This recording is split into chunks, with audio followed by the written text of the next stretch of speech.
नमो अरिहंताणं नमो सिद्धाणं नमो आयरियाणं नमो उवज्जायाणं नमो लोये सव्वसाहुणं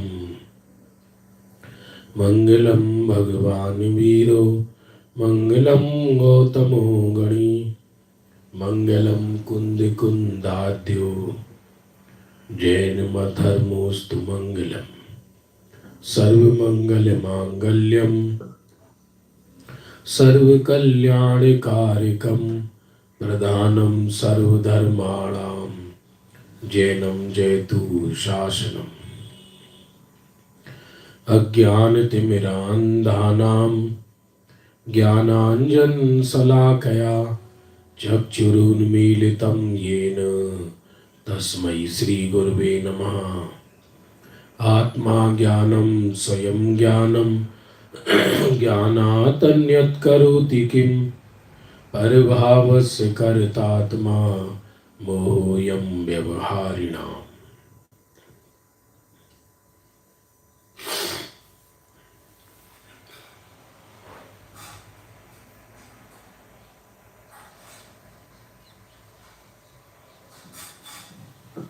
बंधु,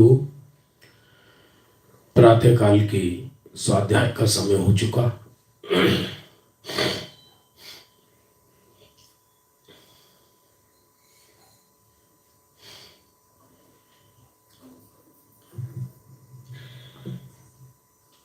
और कल का पत्र बहुत गजब का था, 18 नंबर। पत्र लिखने वाले साधर्मी को ये कहते हैं कि वस्तु का आश्रय होते ही अपूर्वता प्रकट हुए, हमारी तरफ के निरर्थक विकल्पों का अंत हो जाए। ऐसा कौन है जो ये कहे दूसरों से कि आप हमारे विकल्पों का अंत कर दो, हमसे मोह मत रखो, हमसे प्रेम मत रखो। हमारा पत्र आदि ना मिले तो कोई ख्याल नहीं करना, हमारी वहां आने की जिज्ञासा काफी है, अभी योग्यता नहीं है, आने पर स्पष्ट करेंगे। अब देखिए, पत्र नंबर 19 प्रारंभ हो रहा है।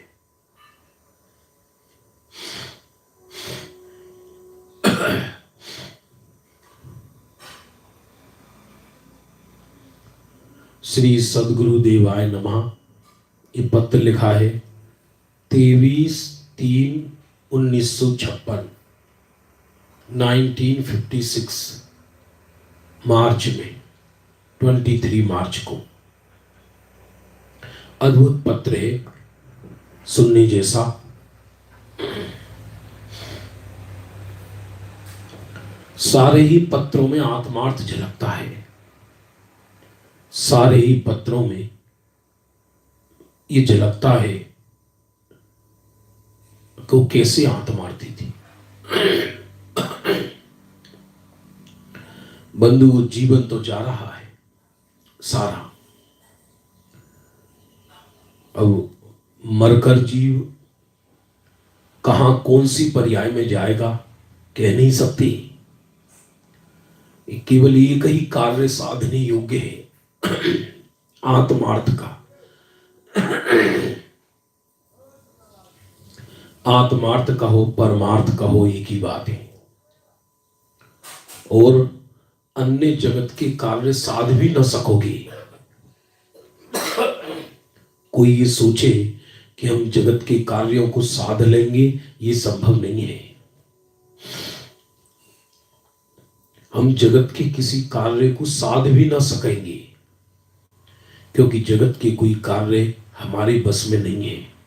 हम आत्मा हैं तो हम आत्मार्थ साध सकते हैं, अपना कल्याण कर सकते हैं। देखिए, पत्र प्रारंभ कर रहे हैं। कलकत्ते से एक भाई वहां गए थे, उन्होंने आपके समाचार कहे थे। साधर्मी विद्वत परिषद पर वहां पहुंचने का निश्चय किया था। विद्वत परिषद की का कोई गुरुदेव के पास विद्वानों का टोला पहुंचा होगा। वह भी कुछ ही समय अर्थात 1 हफ्ते तक वहां ठहरने का, सो प्रोग्राम बदलने से फिर रुकना हो गया। योग ही ऐसा है। मैंने सोगानी जी की इच्छा तो बहुत रहती थी कि बार बार वहां पहुंचा जाए सोनगढ़, लेकिन जा नहीं पाते थे। योग ही ऐसा है। बाहर के योग अपने हाथ में नहीं होते। जीव चाहता कुछ है, होता कुछ है। जो चाहता है वो होता नहीं, जो होता है वो बहता नहीं। इसलिए अभिप्राय में अनंत आकुलता बनी रहती है अज्ञानी की। इच्छाएं ज्ञानी के भी होती हैं, लेकिन वो जल्दी लंबे काल नहीं चलती। ज्ञानियों के विकल्प लंबे काल नहीं चलती। पूर्व कर्म भी ऐसा है कि उत्कृष्ट संयोग से वंचित रहना पड़ रहा है। बाहर का कर्मोदय ऐसा है कि उत्कृष्ट संयोग से वंचित रहना पड़ रहा है।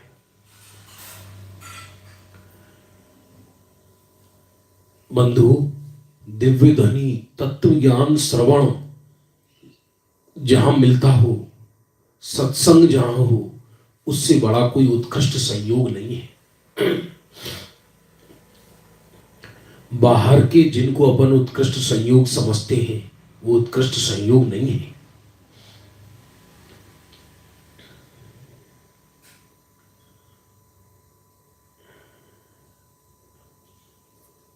सर्वप्रथम सोनगढ़ गया था, तभी तीव्र भावना थी वहां कोई मकान का प्रबंध कर निरंतर गुरुदेव के चरणों में लाभ उठाऊं।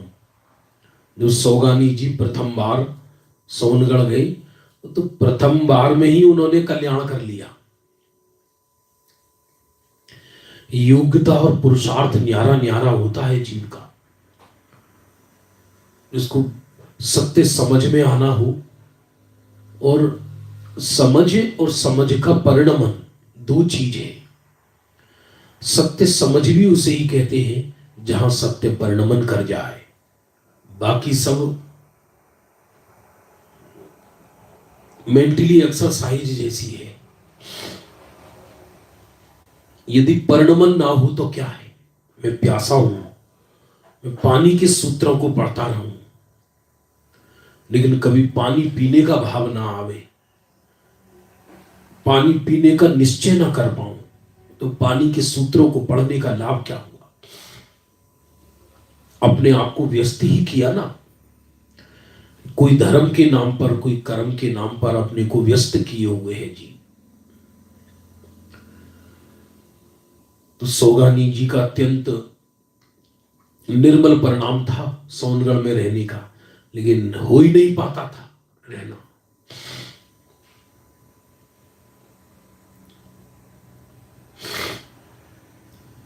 अब आप देखो ना, चक्रवर्ती की पटरानी, अलग अलग बातें हैं, उसको भोग का ही परिणाम आता है निरंतर।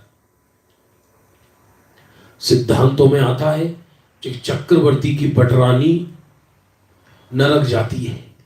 पटरानी, बोलो किसको बनना? चक्रवर्ती की पटरानी। और चक्रवर्ती मोक्ष जा रहे हैं, उनके संख्यातों कितने पुत्र मोक्ष चले जाते हैं, और अन्य कितनी रानियां दीक्षा ले लेती हैं, उनको नहीं आता। ऐसा कुछ नहीं है कि सही उत्कृष्ट संयोग के बीच में रहो तो परिणाम उत्कृष्ट हो ही जाए, ये जरूरी नहीं है। और यदि ऐसा जरूरी होता तो समवसरण में रहने वाले सभी जीवों को केवल ज्ञान हो जाना चाहिए था। लेकिन भावना होती है सहज रूप से ज्ञानी की, सदगुरु के चरणों में बिताने की। अंत में तो सदगुरु भी यही बताते हैं कि तू ही तेरा सदगुरु है। कुछ योग ही ऐसा है, पूर्व कर्म भी ऐसे हैं कि उत्कृष्ट संयोग से वंचित रहना पड़ रहा है। सर्वप्रथम सोनगढ़ गया था, तभी तीव्र भावना थी वहां कोई मकान का प्रबंध कर निरंतर गुरुदेव के चरणों में लाभ उठाऊं, परंतु योग ऐसा है अब के तो वर्षों से भी दर्शन नहीं हो सके। अब के तो वर्षों से भी दर्शन नहीं हो सके।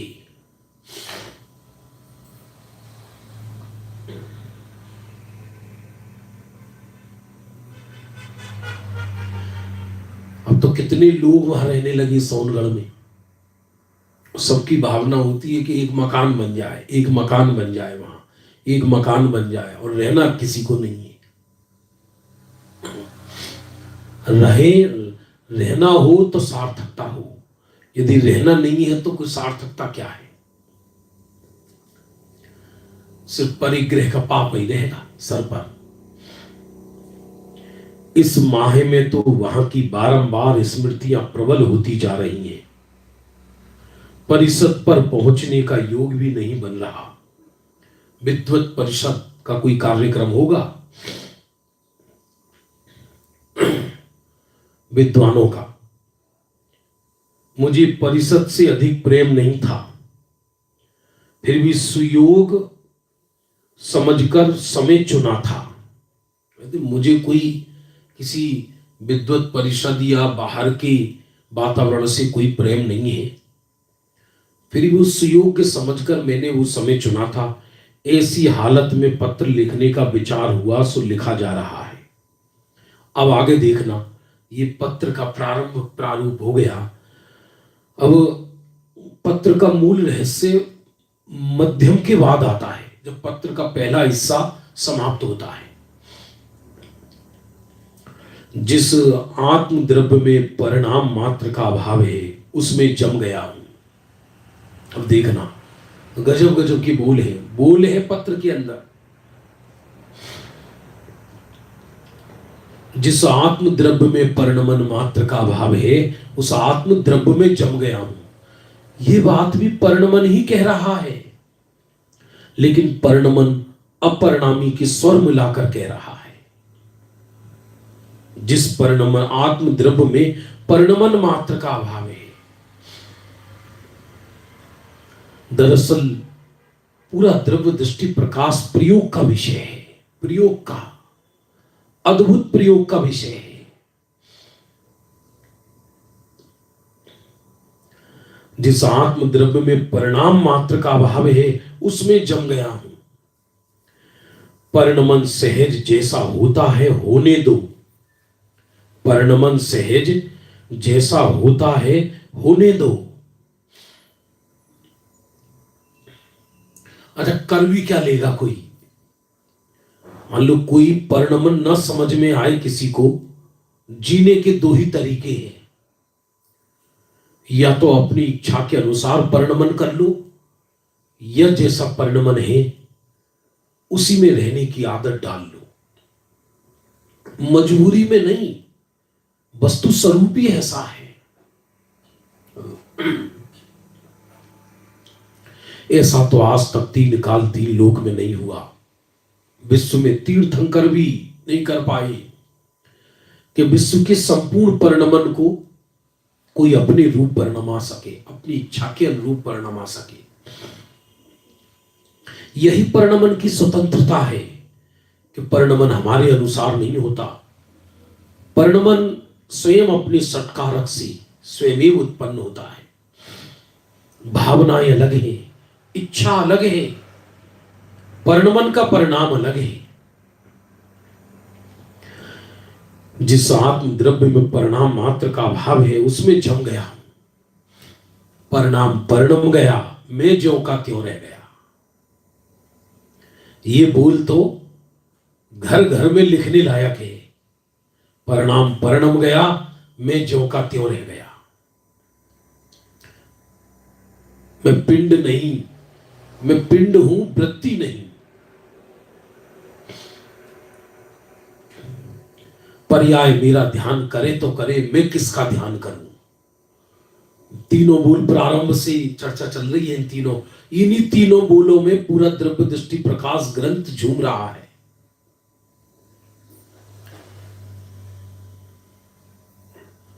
परिणमन सहज जैसा होता है होने दो,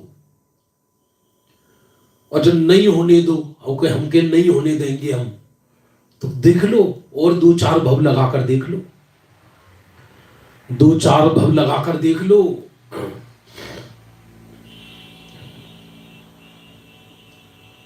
कि एक आध 2 परिणमन को अपने अनुसार करके देख लो, 2-4 भव लगाकर देख लो, कौन किसके अनुसार परिणमन करे। रावण माथा फोड़ फोड़ कर मर गया, शाम से दाम से दंड से 18 हजार रानियां सेवा में लगा दी सीता के परिणाम को अनुकूल करने के लिए।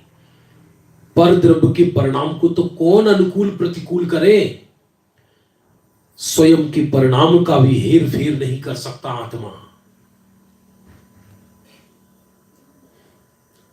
परिणमन सहज जैसा होता है होने दो।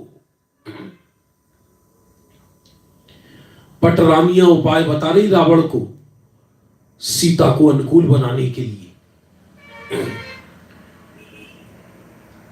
पहले तो समझ में नहीं आता वो कैसा युग होगा जहां हजारों रानियां हैं, एक और आ गई, फिर 2 और आ गई, फिर 3 और आ गई।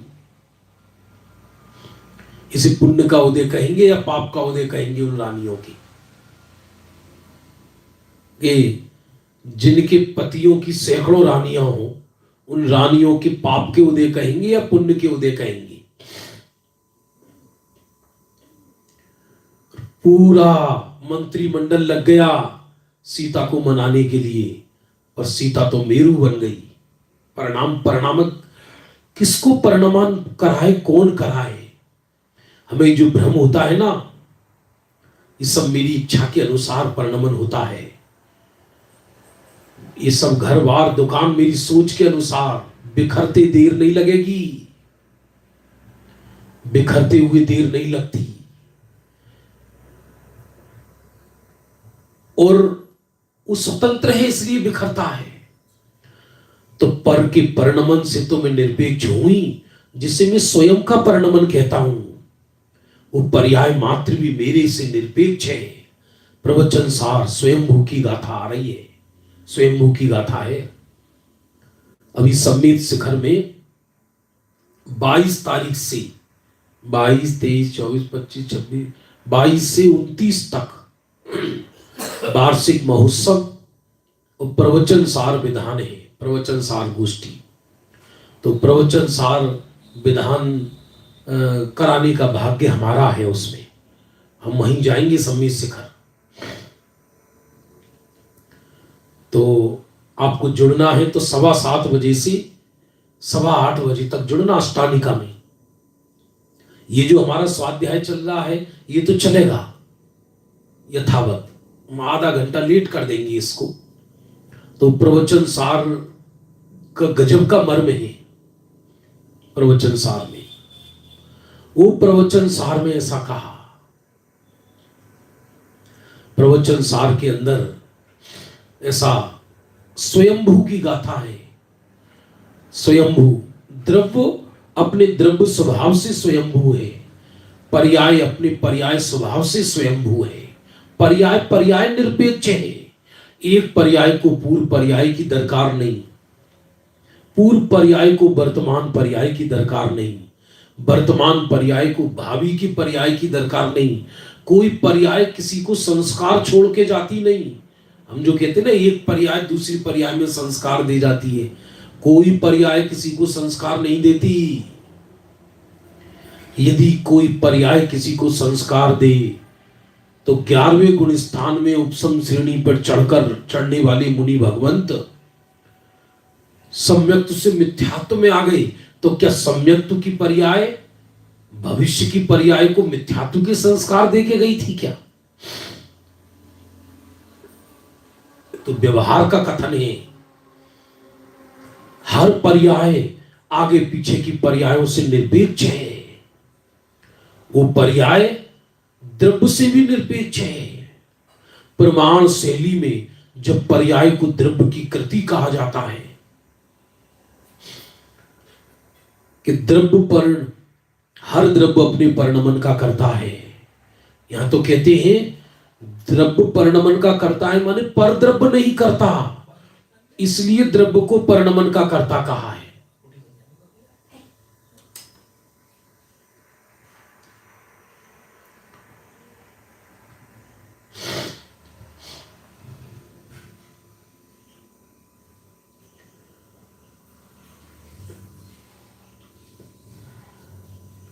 और खरेखर देखा जाए तो द्रव्य उस परिणाम का कर्ता हो यदि, तो फिर इच्छा अनुसार कर लेना, क्योंकि पर नहीं करता इसलिए उस द्रव्य की कृति कही। लेकिन जिस आत्म द्रव्य में परिणाम मात्र का अभाव है उसमें जम गया हूं। परिणमन सहज जैसा होता है होने दो। परिणमन में संसार हो या मोक्ष हो, जब मेरे अंदर परिणमन का ही अभाव है तो मुझे चिंता किस बात की। पर्याय का ही पर्याय मात्र का अभाव है। हमने एक ऐसे व्यक्ति को देखा, बहुत पहली बात है, तीर्थ पे रहते थे उस समय हम, बहुत छुटपन की बात है, कुंभोज बाहुबली में रहते थे। अब वो व्यक्ति है या नहीं पता नहीं, कम से कम समझ लो 20 साल हो गए होंगे, उससे भी ज्यादा। तो उस समय वहां एक व्यक्ति थे धार्मिक, उनको इसको रोग टाइप हो गया, सनक, सोला की सनक, सोला का भोजन की सनक। सोला का भोजन करना तो अच्छी बात है, जो लोग करते हैं शुद्ध भोजन ही करेंगे ज्ञानी धर्मात्मा तो, लेकिन उसकी सनक हो गई। और क्या सनक हुई कि वो लोटा साथ में लेके चलता था व्यक्ति एक, और ऐसे ऐसे पानी छिड़कता चलता था चारों तरफ। उसको भ्रम हो जाता था कोई मुझे टच तो नहीं किया, किसी ने मुझे छुआ तो नहीं है। एक फोबिया जैसा हो गया और पागलपन जैसा हो गया। वो है या नहीं मुझे नहीं पता, उस समय ही ज्यादा उम्र थी उनकी। उसे, अरे जब जिस पर्याय ने मुझे स्पर्श ही नहीं किया, मैंने पर्याय को स्पर्श नहीं किया, पर्याय ने मुझे स्पर्श नहीं किया, तो मुझे क्या चिंता कि कौन सी पर्याय हो रही है। ऐसी दृष्टि हो तो परिणमन सहज उत्तम होता है, ये विधि है। परिणमन सहज होता है, जैसा होता है होने दो। लाइन बहुत ही अच्छी है वर्णी जी की। होता स्वयं जगत परिणाम, में जग का करता क्या काम। दूरे हटो परिकृत परिणाम, सहजानंद रहूं अभिराम। होता स्वयं जगत परिणाम, जगत का परिणाम सहज अपने आप में होता है। देह का परिणाम स्वयं सहज अपने आप में होता है। आत्मा का परिणाम सहज स्वयं अपने आप में होता है। जगत का परिणाम, देह का परिणाम, देह के लक्ष्य से होने वाले रागादि का परिणाम, यहां तक कि आत्म परिणाम रत्नत्रय का परिणाम भी सहज स्वयं अपने आप में होता है। परिणमन सहज जैसा होता है होने दो। हे गुरुदेव, आपके इन वचनों ने अपूर्व निश्चलता पैदा कर दी है। ये लाइन बहुत गजब की है। ये आर्ट ऑफ लिविंग, ये जीवन जीने की कला है, इस लाइन के अंदर बंधुओं। आपके इन वचनों ने अपूर्व निश्चलता पैदा कर दी है। ये अपूर्व निश्चलता पैदा हो जाती है इससे। किस चीज से अपूर्व निश्चलता पैदा होती है? आपके इन वचनों ने अपूर्व निश्चलता पैदा कर दी है। क्या कि होने योग्य परिणाम होता है, मेरे अंदर परिणाम मात्र का अभाव है। इस चिंतन से, इस वचन से अपूर्व निश्चलता आती है।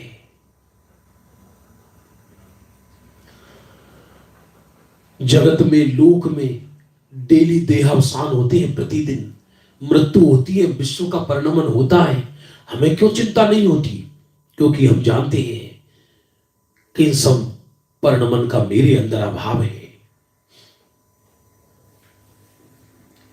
बंधु, जीवन बहुत थोड़ा है। एक एक पत्रों के अंदर एक एक लाइन मंत्र जैसी है। एक एक लाइन मंत्र जैसी है, मंत्र जैसी। परिणमन शहर जैसा होता है, होने दो। हे गुरुदेव, आपके इन वचनों ने अपूर्व निश्चलता पैदा कर दी है। सुख दुख, हानि लाभ, जीवन मरण, यश अपयश, बंध मोक्ष, होने योग्य परिणाम होता है। परिणाम परिणम गया, मैं ज्यों का त्यों रह गया। अमृत है, 24 घंटे में एक बार पी लिया करो इस अमृत को। चाहे आप व्यापारी हैं, चाहे आप सर्विस करते हैं, एक घूंट पीकर निकले घर से बाहर, मोह का कोरोना नहीं लगेगा। मोह का कोरोना, मस्तिष्क शांत रहेगा एकदम। बहुत अद्भुत होता ना। बड़े पद उदार व्यक्तियों को मिलते हैं। इसका अर्थ क्या? मुझे भी विचार आ रहा था, जैसे चक्रवर्ती पद सब सम्यक दृष्टि को मिलता है, लेकिन हर सम्यक दृष्टि को नहीं मिलता। जिनको पुण्य पाप सहने की ताकत हो, जो जितने बड़े पाप का उदय सहन कर सकता है, जितने बड़े माने जिस जीव को कितना भी भयंकर पाप का उदय आए और पाप के उदय का आने पर करवट भी ना ले, सहज उसको ही इस जाति के उदय आते हैं बाहर में, तो चक्रवर्ती बन जाए। ये नियम है।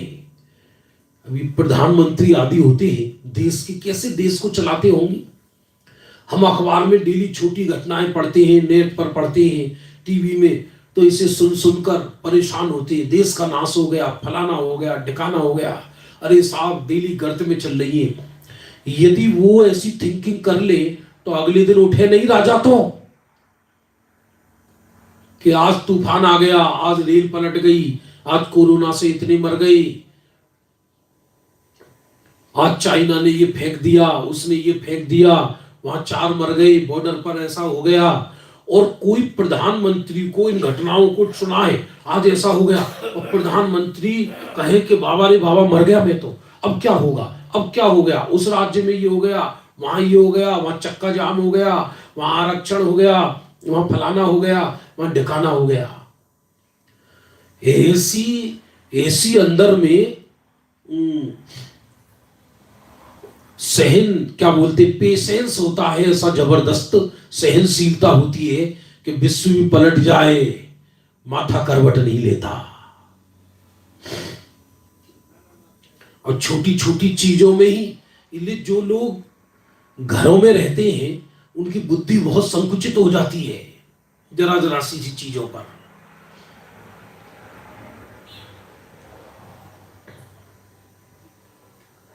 तो उनका जन्म इसी में निकलता है, इसी में ही निकलता है।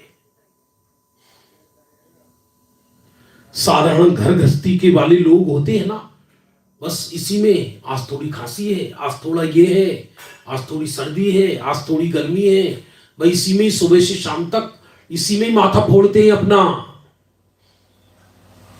क्योंकि और क्या विचार करें, इनके भाग्य में ही नहीं कोई दूसरा विचार करना।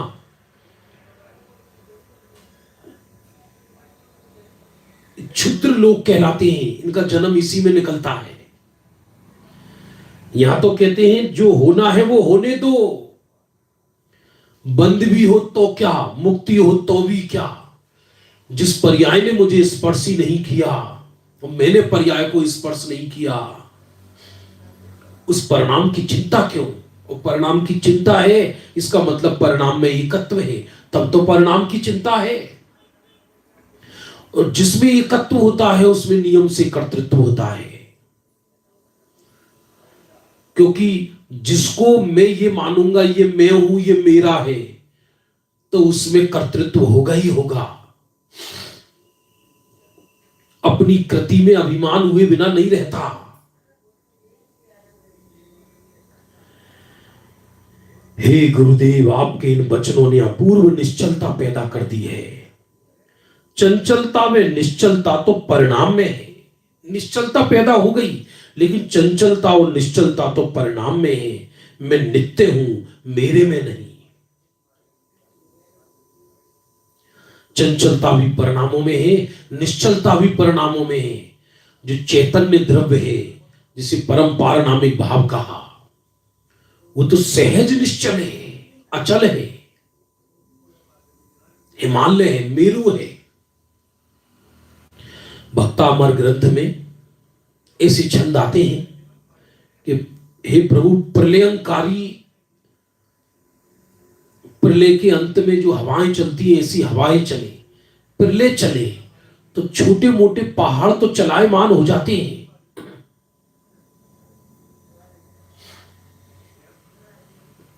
छोटे मोटे पहाड़ तो चलायमान हो जाते हैं, लेकिन मेरू पर्वत कभी चलायमान नहीं होता।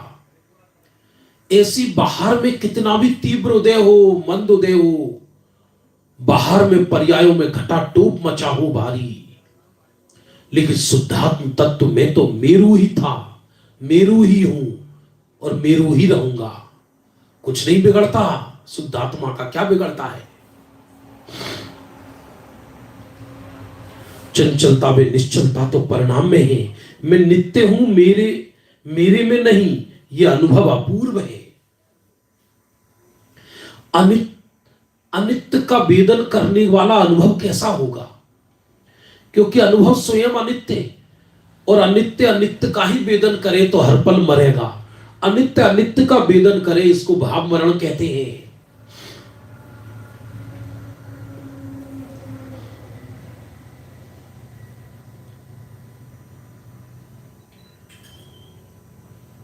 वैसे तो खरेखर अनित्य में अनित्य ही, अनित्य में नित्य नहीं समाया, लेकिन यही आध्यात्मिक कला है कि परिणाम अनित्य होते हुए भी अपने को नित्य मानता है। द्रव्य पर्याय में नहीं जाती, पर्याय द्रव्य में नहीं जाती, दोनों निरपेक्ष हैं।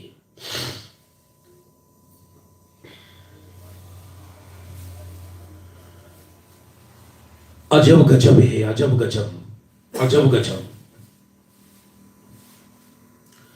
मैं चेतन हूं, जड़ पौधे गल से भिन्न सदाई रहता हूं।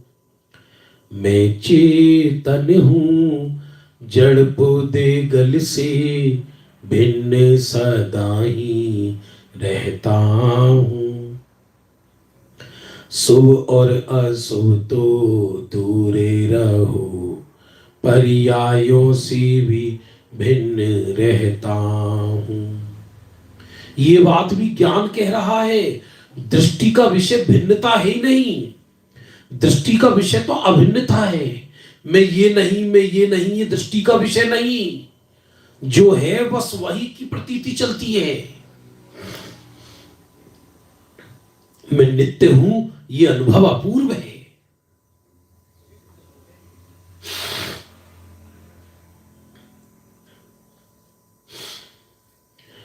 क्या करते होंगे सिद्ध भगवान, सिद्ध सलाह पर विचार करना जरा। अनंत काल तक एक सिद्धत्व त्रिकालत्व में समा जाता है, उसी को सिद्धत्व कहते हैं। इसलिए समय सार की प्रथम गाथा में सिद्धों की पर्याय को ध्रुव कहा। बंदे तु सब सिद्धे ध्रुव मचल मनोवमम गदिम पत्ते। वो छामी समय पाहुड़ मेणमो सुध केवली भणिदम।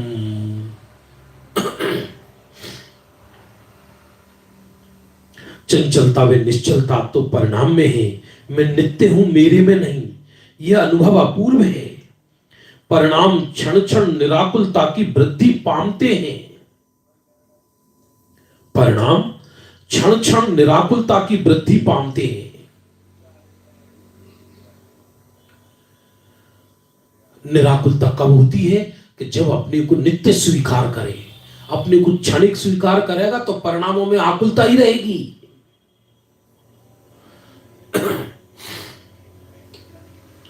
परिणामों में अत्यंत आकुलता रहेगी उसको।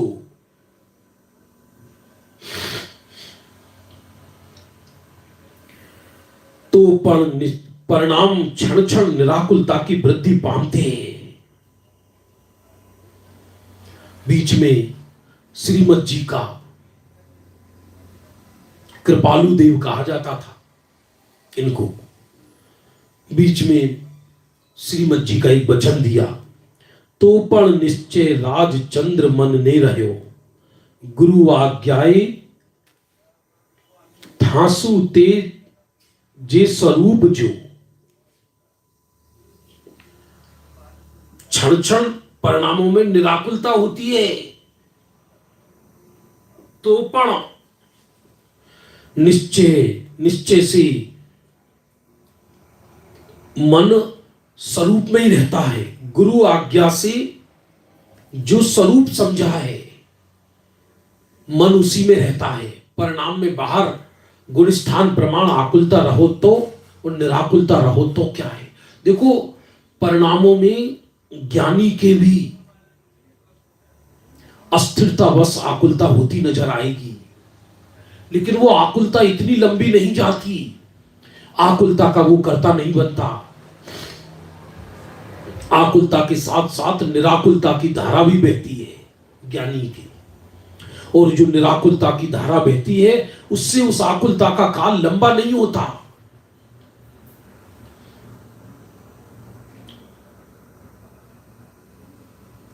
देह छूट गया लक्ष्मण जी का, रामचंद्र जी कंधे पर लिए फिर रहे। और छाई सम्यक दृष्टि कैसे समझ में आए? ये तो गुरुदेव का प्रसाद है, गुरुदेव की कृपा है कि जो तत्व ज्ञान हम जैसे पामर लोगों के समझ में आने लगा। सम्यक पुरुषार्थ से या तो पुण्य योग होकर अनुकूलता प्राप्त होकर राग टूटे। ये बोल बहुत गजब का है, सुनना। अथवा पुण्य के अभाव में वीतरागता बढ़कर राग टूटे। राग टूटना निश्चित है। ये तो गजब का ही बोल है इस पत्र का। इस पत्र की सबसे अद्भुत लाइन है ये। सम्यक पुरुषार्थ से या तो पुण्य योग होकर अनुकूलता प्राप्त होकर राग टूटे, अथवा पुण्य के अभाव में वीतरागता बढ़कर राग टूटे। राग टूटना निश्चित है। ज्ञानी के पुण्य का योग हो तो बाहर में अनुकूलता बढ़ जाए तो भी उनका राग टूटता है, और ज्ञानी के पुण्य का अभाव है तो उसमें वैराग्य बढ़ता है। जैसे जैसे पुण्य का अभाव होता है वैसे वैसे वैराग्य बढ़ता है, क्योंकि पुण्य के अभाव में प्रतिकूलताओं का ढेर इकट्ठा होता है तो उसको वैराग्य बढ़ता है। अज्ञानी के प्रतिकूलता हो तो आर्त ध्यान बढ़ता है, और ज्ञानी के प्रतिकूलता हो तो वैराग्य बढ़ता है। ज्ञानी के अनुकूलता हो, समझना, तो संयम बढ़ता है, निवृत्ति बढ़ती है, और ज्ञानी के अनुकूलता हो तो रौद्र ध्यान बढ़ता है। अज्ञानी के अनुकूलता हो तो रौद्र ध्यान बढ़ता है। ज्ञानी के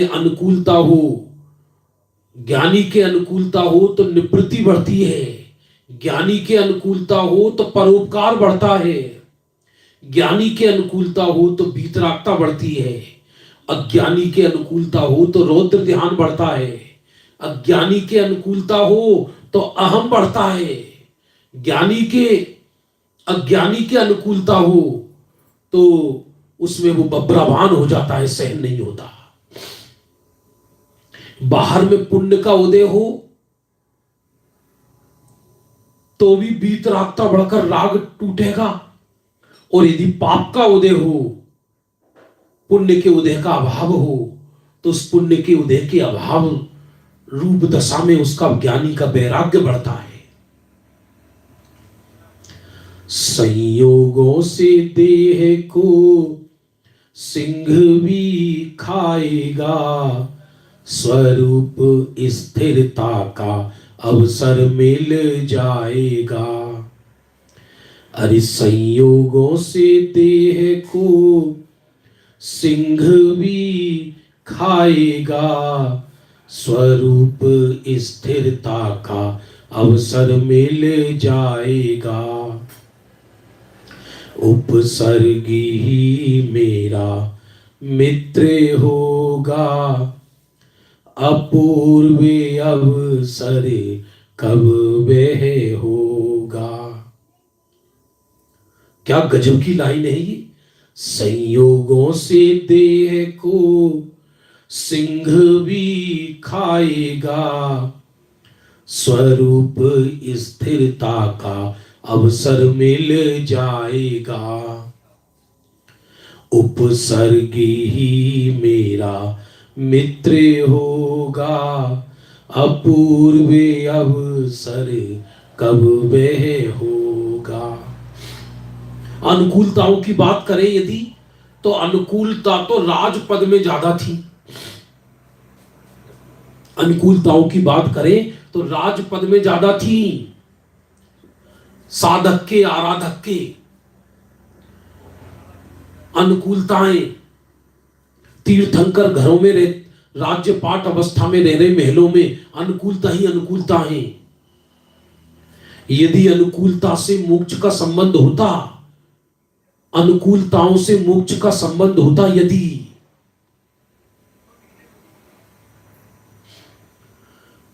तो चक्रवर्ती को राज्य अवस्था में केवल ज्ञान हो जाना चाहिए, तीर्थंकरों को घर गृहस्थी में केवल ज्ञान हो जाना चाहिए। तीर्थंकरों को तो इतनी अनुकूलता है, इतना पुण्य का नियोग होता है, इच्छा करने से पहले वो साधन प्राप्त रहता है। इंद्र को मालूम है कि प्रभु क्या इच्छा करेंगे, इंद्र को मालूम है इच्छा कर करके मर जाए, एक इच्छा नहीं पूरी हो उसको पापोदय वाला कहते हैं। हजारों इच्छाओं में कोई एकाध इच्छा पूरी हो उसे क्षीण पुण्य वाला कहते हैं। मेहनत करने पर, इच्छा करने पर कार्य पूर्ति हो उसे सामान्य पुण्य वाला कहते हैं, और इच्छा से पहले ही कार्य पूरा हो जाए उसे महान पुण्य वाला कहते हैं, और इन समस्त इच्छाओं का अभाव हो जाए उसे परम धर्मात्मा कहते हैं।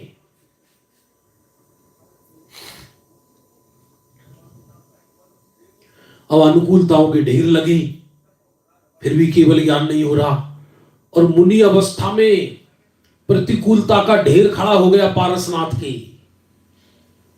पारसनाथ स्वामी तद्भव मोक्षगामी। प्रतिकूलताओं का ढेर खड़ा हो गया बाहर में।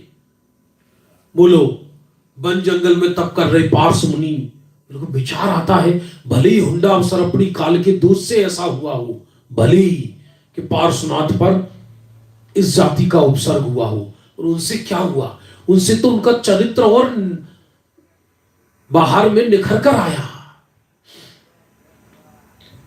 इसलिए ये पुण्य पाप की हवाएं ज्ञानियों को नहीं डिगा सकती। ये आर्ट ऑफ लिविंग है। पाप के उदय में कैसे जिए, पाप के उदय में भी ज्ञानी ऐसे ही जीते हैं जैसे सिद्ध जीते हैं। घबराना मत, क्योंकि ज्ञानियों की श्रद्धा सिद्धों जैसी ही है। श्रद्धा में अपूर्णता नहीं होती, श्रद्धा में हीनाधिकता नहीं होती। संसार में रहने वाले ज्ञानी और सिद्ध शिला पर रहने वाले ज्ञानियों की श्रद्धा में अंतर नहीं होता।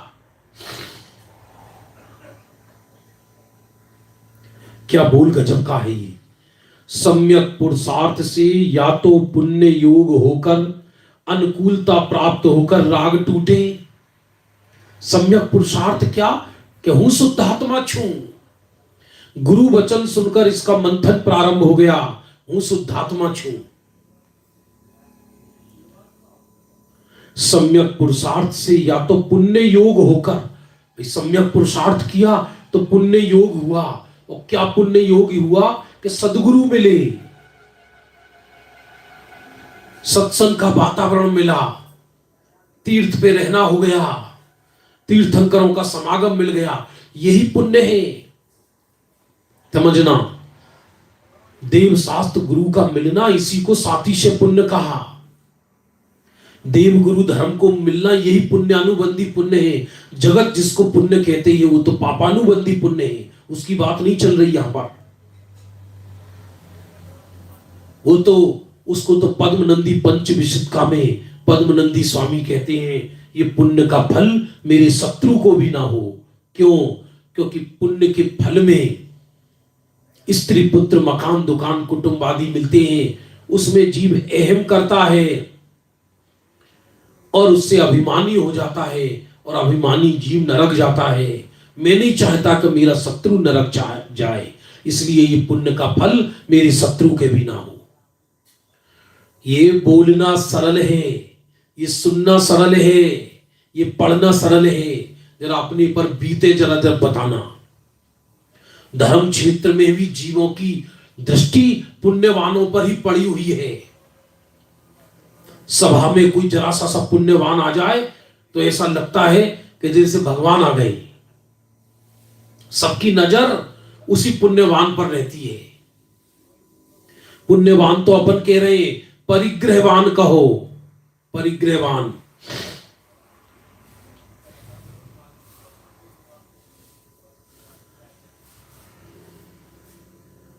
इसलिए यहां उस पुण्य की चर्चा नहीं चल रही।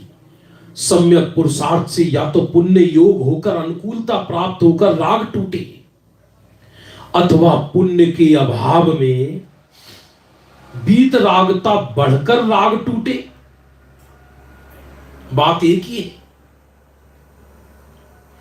पुण्य का अभाव है, लौकिक पुण्य का भी अभाव है, और बाहर में समागम भी ज्यादा नहीं मिल पा रहा सौगानी जी को। ये तो अपनी बात लिख रहे हैं ना पत्र में, लेकिन मंत्र मिल गया, मंत्र मिल गया। मुक्ति तो अपने में अपने से अपने आप होनी है। विदेश क्षेत्र में समागम ही समागम है। 20-20 तीर्थंकर निरंतर गरजते हैं, तो क्या वहां ज्यादा जीव मोक्ष चले जाती है क्या?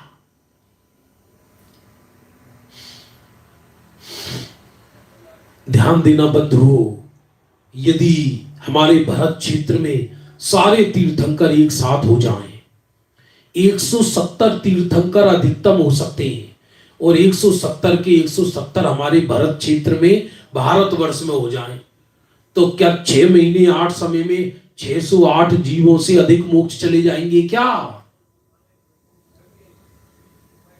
ये तो सब कहने की बातें हैं। सब अपने अपने विकल्पों की पूर्ति कर रहे हैं। सब तत्व क्रांति, धर्म क्रांति, अध्यात्म क्रांति, ये व्यवहार वचन है, बोला जाता है, बोलना भी चाहिए। लेकिन काल सत्य को कोई नहीं ठुकरा सकता, काल सत्य को कोई नहीं बदल सकता, कर्णन युग के सत्य को भी कोई नहीं बदल सकता। बाहर में ऐसा दिखाई दे, इधर धर्मी ज्यादा है, इधर अध्यात्म की क्रांति है, इधर सब पढ़ लिए, इधर सब लिख लिए, तो भी 6 महीने 8 समय में 608 जीवी मोक्ष जाएंगे। नरक में प्रतिकूलताओं का अंबार है, और प्रतिकूलताओं के अंबार के बीच में सप्तम नरक का नार की आत्मदृष्टि कर लेता है। त्रियंच, जल में रहने वाले प्राणी, जल में रहने वाले प्राणी, पंचम गुण स्थान तक प्रकट कर लेते हैं। प्रतिकूलता के काल में, प्रतिकूलता के काल में मुनि भगवंत शरीर के कोई सहस्र खंड कर दे, केवल ज्ञान तक उत्पन्न कर लेते हैं और अनुकूलताओं के बीच में रह रहकर चक्रवर्ती नरक तक चले जाते हैं, जा सकते हैं। दो दो गए हैं, प्रमाण है। प्रथमा नियोग से द्रव्या नियोग पुष्ट होता है उल्टा। प्रथमा नियोग को स्थूल मत समझना। फिर से पढ़ता हूं, ये लाइन बहुत अद्भुत है। सम्यक पुरुषार्थ से या तो पुण्य योग होकर अनुकूलता प्राप्त होकर राग टूटे। सम्यक पुरुषार्थ किया, बाहर में पुण्य का योग मिला, देवगुरु धर्म मिले, अनुकूलताएं प्राप्त हो गई, आजीविका भी सहज मिल गई, निवृत्ति हो गई। याद रखना, निवृत्ति और प्रवृत्ति से, बाह्य निवृत्ति और प्रवृत्ति से मिथ्यात्व सम्यक्त्व का संबंध नहीं है। ऐसा भी हो सकता है बाहर में जीव घर गृहस्थी में प्रवृत्त हो, उसकी व्यवस्था नहीं है, उसका उदय ऐसा नहीं है कि वो घर और व्यापार आदि छोड़ सके। टोडरमल जी जैसे महान पुरुष मुनीमगिरी करते थे, तो जयपुर का समाज क्या सब सो गया था क्या कि इतना बड़े महापुरुष उनसे व्यापार क्यों करा रहे हैं?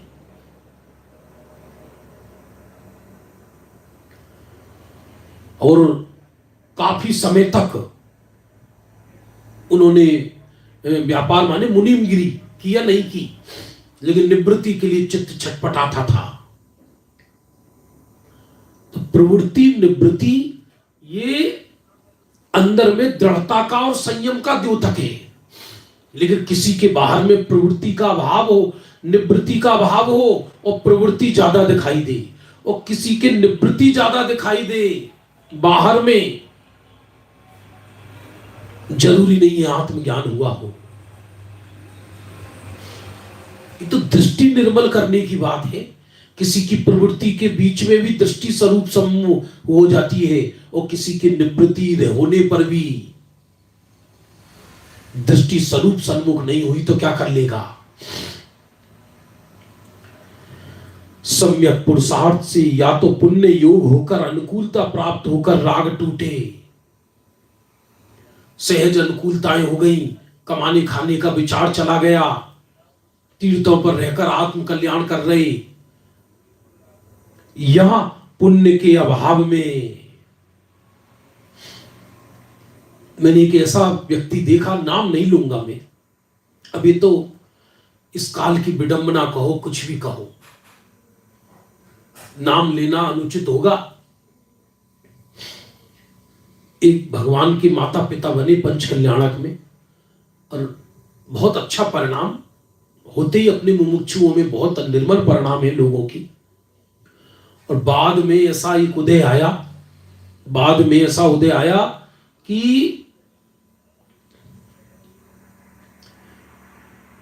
एक संतान आदि विपरीत थी, या समझ लो उन्होंने साथ नहीं दिया, या नहीं थी, ये मुझे ज्यादा ख्याल नहीं, कि जिनको पैसे वगैरह दिए, बैंक वगैरह खा गया, कुछ क्या गड़बड़ हुआ, कुछ ऐसी व्यवस्था बनी कि जो पूंजी इकट्ठी करके रखी वो खत्म हो गई, और अंतिम समय अपनी पत्नी और अपने पेट पालने के लिए उनको सर्विस करनी पड़ी 75 वर्ष की उम्र में, 75 वर्ष की अवस्था में।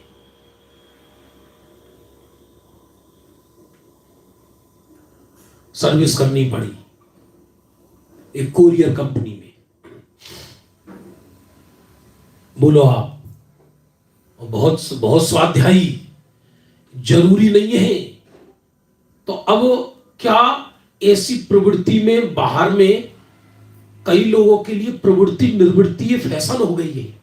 अंतरंग में भोग भोगने की भावना है और पैसा बहुत अधिक है, तो भैया हम तो निवृत्ति लेंगे। जबकि अंदर में वृत्ति क्या है?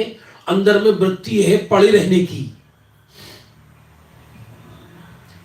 बाहर में प्रवृत्ति निवृत्ति की बात नहीं चल रही। किसी के पाप का उदय हो, पुण्य का अभाव हो, और बाहर में प्रवृत्ति होती दिखाई दे, प्रारब्धवश क्या करे? बच्चों को थोड़ी धक्के दे देगा। हर कोई व्यक्ति थोड़ी क्या धूली जमा कर 24 घंटे सामायिक में बैठे रहते हैं। गुण स्थान प्रमाण, गुण स्थान के योग्य बाहर में प्रवृत्ति भी नजर आ सकती है और हो सकता है किसी के ज्यादा नजर आए। ये कह रहे हैं पुण्य के अभाव में बीत रागता बढ़कर राग टूटे, राग टूटना तो निश्चित है।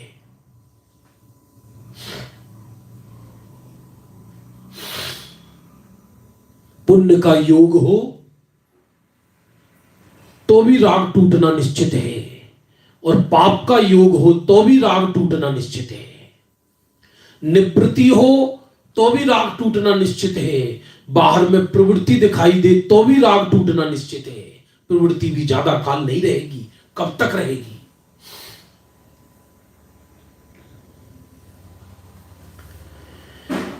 क्योंकि श्रद्धा ने राग अराग रहित स्वभाव का आश्रय लिया है। श्रद्धा ने राग और अराग रहित, अराग रहित, राग और बीत राग दोनों, राग और अराग रहित स्वभाव का आश्रय लिया है। वीर्य की क्षण क्षण उधर ही उधर सहज उन्मुक्ता है। पाप का उदय हो तो भी इधर उन्मुक्ता है, पुण्य का उदय हो तो भी इधर उन्मुक्ता है। वीर्य की क्षण क्षण उधर ही उधर सहज उन्मुक्ता होने से ज्ञान आनंदमयी अरागी परिणाम ही वृद्धिंगत होंगे। जिसकी दृष्टि राग और अराग से रहित स्वरूप पर चली गई, अब बाहर पुण्य का उदय हो या पाप का उदय हो,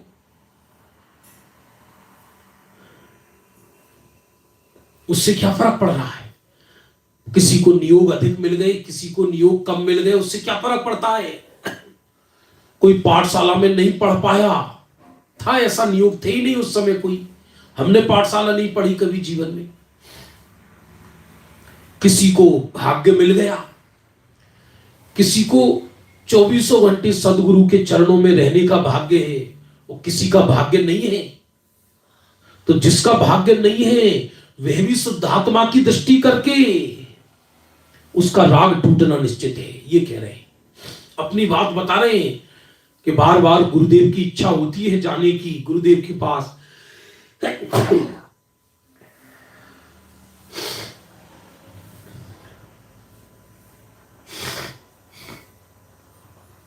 लेकिन फिर से पढ़ देते हैं, वाक्य समय हो रहा है।